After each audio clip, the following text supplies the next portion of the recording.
Fala galera que acompanha o CCV, o Clássico é Clássico e vice-versa, e hoje nós vamos fazer a análise da 13ª rodada do Brasileirão. Sim, tivemos rodada do Brasileirão, o campeonato está quase chegando no fim do primeiro turno e a gente vai estar falando um pouquinho então sobre como que está encaminhando esse campeonato, quais foram os resultados, as surpresas, as zebras e as grandes goleadas da rodada, beleza? Vamos conversar. Bom, o primeiro jogo da rodada foi o Grêmio 1, América 1.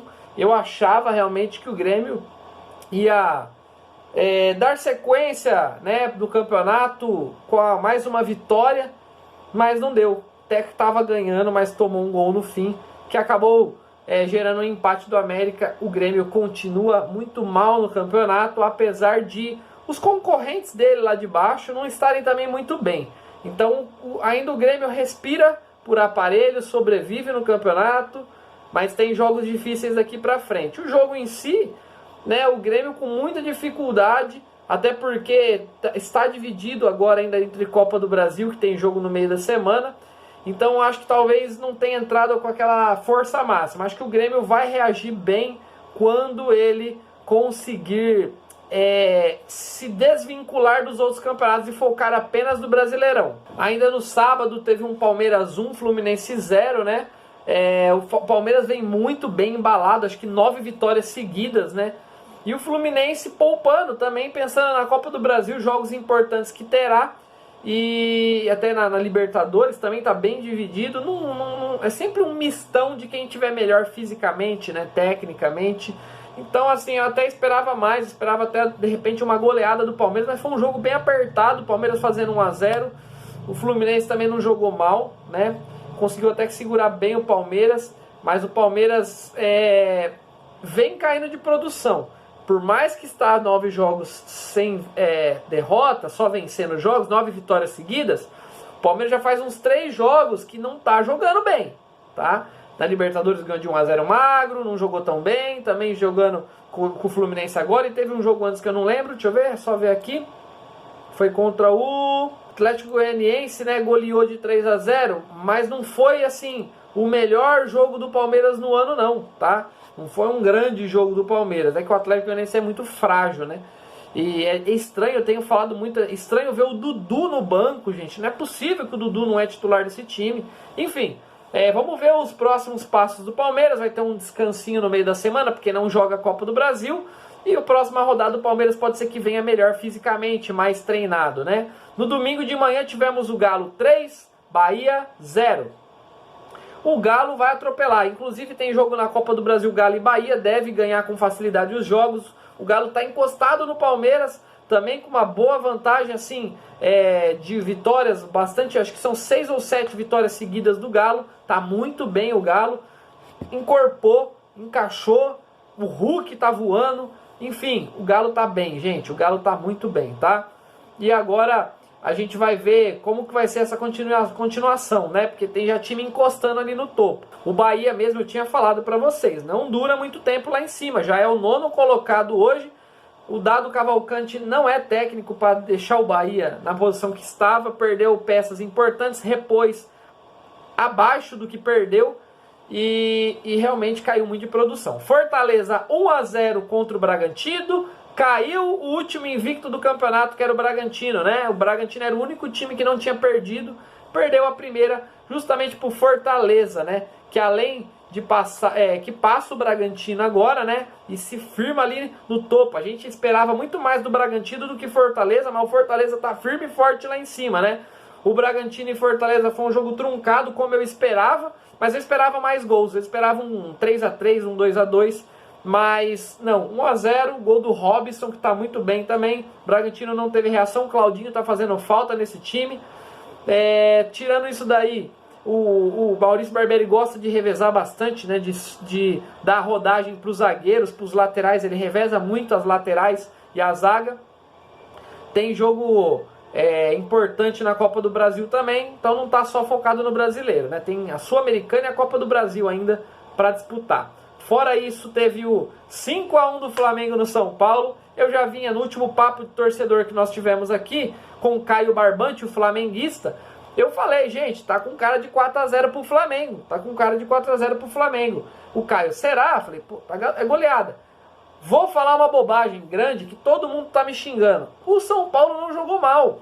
Como o Valdir não jogou mal? 5-1, não jogou. O primeiro tempo, o São Paulo foi equilibrado com o Flamengo, com um pouquinho de vantagem pro Flamengo, até pela qualidade técnica que teve. Mas a postura do São Paulo estava muito boa. Depois ele começa o segundo tempo muito bem, pressionando, faz o gol. Quando ele faz o gol, eu pensei, legal, foi muito cedo o gol. O Flamengo parece que acordou pro jogo e veio para cima. Empatou, mas foi anulado o gol. Depois o Bruno Henrique, isso foi o gol do Bruno Henrique anulado, que ele domina com a mão, né? Depois disso, o Bruno Henrique fez 3 gols seguidos, assim, em menos de 10 minutos ele fez, cara. Sabe? E aí foi o desequilíbrio do Bruno Henrique. Aí beleza, aí bagunçou o São Paulo, porque o São Paulo precisava ir pra cima. E aí, mas se você pegar quando parte o primeiro gol do Flamengo até o 5-1, né, quando acaba o jogo, se eu não me engano foram 15 minutos. 15 minutos de grande futebol do Flamengo, uma queda física do São Paulo e o 5-1. Mas o jogo em si, no total, o São Paulo não jogou mal, né? Dá pra tirar muita coisa boa desse jogo pro jogo da Copa do Brasil e Libertadores que a gente vai ter aí futuramente. Aí não sei se a gente pode considerar assim a zebra, né? Que foi Santos 0, Atlético Goianiense 1. Muita gente depositando, nossa, esse Atlético Goianiense. Eu não vejo nada no Atlético. Acho que é muito mais desmérito do Santos. Fernando Diniz tem uma dessa, gente. Eu já venho falando pra vocês. O Diniz vai ganhar do Flamengo, mas não vai ganhar da Chapecoense. Próxima rodada é Santos e Chapecoense. Acho que perde. Mas na hora que pegar o Flamengo, ganha de 3. O Diniz é embaçado, gente. Eu não sei, não dá pra explicar. E assim, decepção, gente. Decepção. O Marinho machucou, se não me engano. Não, tomou amarelo. Não joga o próximo jogo contra a Chape. Desfalque importante. O Santos não jogou bem, não jogou bem. É assim, eu já conheço. O time do Diniz eu conheço. Depois teve Atlético Paranaense 2-1 contra o Inter. O Inter cada vez pior, muito mal no campeonato. Vai ter um descanso agora no meio da semana, porque já também não joga a Copa do Brasil, já está eliminado. Vai treinar, vai se recuperar fisicamente. Não sei como é que tá, eu sei que o Edenilson quer ir embora. Enfim, gente, não tá fácil lá no Inter não, tá? O clima não é dos melhores lá, né? E o Atlético Paranaense se fez superior, como é realmente hoje. Hoje, se você pegar, o Atlético Paranaense é superior ao Inter e mostrou isso dentro do campo, né? Terence fez um gol de falta, muito bonito, e o Atlético continua lá em cima na tabela, né? Depois, para finalizar os jogos de domingo, Sport 0, Ceará 0.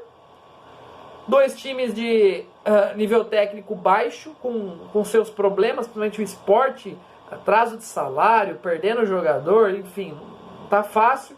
O Ceará é um dos times mais regulares do Brasileirão, sim, inclusive está em 7º lugar no Brasileirão, mas é um dos times mais regulares, apesar de mostrar um futebol muito pobre, muito fraco, né?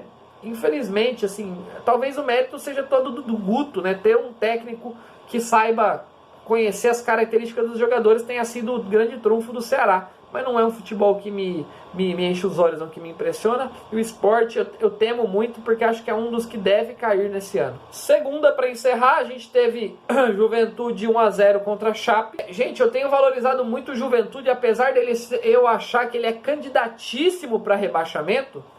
Talvez o Juventude não caia, porque ele é um time que tem aproveitado muito bem os confrontos diretos, né? O Juventude não perdeu para o São Paulo, que está lá embaixo. O Juventude ganhou do Grêmio, que está lá embaixo. O Juventude ganhou da Chape. O Juventude, se eu não me engano, não perdeu para o América. Teve um jogo contra o América, não perdeu. Então, assim, os jogos dos clubes lá de baixo, ele está ganhando. E isso é confronto direto, né? Então, por mais que ele possa tomar de 10 do Flamengo, ele não perde o ponto contra os caras que vão brigar na mesma faixa de campo, mesma faixa de tabela que ele. E eu falo muito disso. O campeão, ele pode ganhar de todo mundo. Se ele perder para os clubes que vão brigar lá em cima, ele não consegue ter tanta vantagem, né? Então, os confrontos diretos são importantes, né? São os jogos dos 6 pontos que a gente fala no futebol, né? E o Juventude aproveita muito bem isso. Mais um grande ponto. O Juventude tem 16, tá pontuando bem. Tem 4 vitórias, pô. Tem time como São Paulo e Grêmio que não tem isso ainda. Inter não tem 4 vitórias. Então, tá muito bem realmente o Juventude, né? E aí o Cuiabá 1 e Corinthians 2, né? É só pra finalizar, o Chape já caiu, gente. Não tem como, infelizmente, é triste. Eu torço muito pela Chape. Antes do acidente eu já torcia. Depois do acidente virei muito chapecoense. Mas não dá. Esse time da Chape é muito fraco. Jair Ventura, coitado, eu gosto dele, mas pegou uma bucha. E teve um Cuiabá 1, Corinthians 2. O Corinthians começou muito bem, com muita fome. Meteu 2, tomou um gol no meio do segundo tempo. Segurou bem o Cuiabá para não sofrer o empate. O Corinthians é muito raçudo, né? Tem conquistado jogos de 1-0, 2-1. Pontos importantes, né? No que todo mundo acha que o Corinthians vai brigar para não cair. Eu tenho falado, acho que o Corinthians não briga para cair. O Corinthians vai, e agora chegando o Renato Augusto, Juliano, não sei. Né? O Corinthians está de parabéns, gente. É um trabalho, assim, digno, sabe? Não é bom, não, mas é digno. O Corinthians não tem... Se eu olhava o time do Corinthians hoje, eu já falava, gente, que horror. Como que o técnico... Eu acho que se eu fosse técnico, eu falava, gente, o que eu vou fazer aqui? Por isso que o Renato Gaúcho não foi pro Corinthians, gente. Não foi, não vai perder tempo. A tabela, então, ficou com o Palmeiras em primeiro, 31 pontos. Atlético Mineiro, segundo, 28. Fortaleza em terceiro, 27. Bragantino, 24 pontos. É o quarto colocado, esse seria o G4, né? Que iria para Libertadores. Depois tem a pré-Libertadores, que é o G6. Atlético Paranaense, 23 pontos. Flamengo 21. O Flamengo está chegando 2 jogos a menos. O Atlético Paranaense tem 1 jogo a menos. E fecharia o G6, né? Mas esse G6 pode virar G7 ou até G8, dependendo da Libertadores, da Copa do Brasil, né? O Ceará é o 7º com 19 pontos. E o Atlético Goianiense é o 8º com 18 pontos. Bahia tem 17, é o 9º. O Corinthians também tem 17, é o 10º. O Fluminense também 17, é o 11º, né? O Santos é o 12º com 16, Juventude também tem 16, é o 13º, e o Inter 14º tem 14 pontos, né? Cuiabá tem 1 jogo a menos ainda, é o 15º, tem 12 pontos, o Sport tem 11 pontos, 16º, São Paulo 17º também 11 pontos. Aí já é a zona de rebaixamento, São Paulo abrindo, né? E aí o América é o 18º, tem 10 pontos. O Grêmio, que tem 2 jogos a menos, tem 7 pontos, é o 19º. E a Chapecoense tem 4 pontos, é o 20º, ainda não venceu no campeonato. Quase um turno inteiro sem vencer, dificilmente a Chape sai dessa situação, gente. É triste falar isso, né? Mas é isso aí, pessoal. O campeonato aí tá gostoso de ver. Daqui a pouco eu vou fazer uma análise do primeiro turno que tá acabando, né? E a gente vai conversando sobre isso. Comenta aqui embaixo o que você está achando do campeonato, né? Se inscreve no canal se ainda não é inscrito, curta, compartilhe. E a gente se vê nos próximos vídeos. Valeu!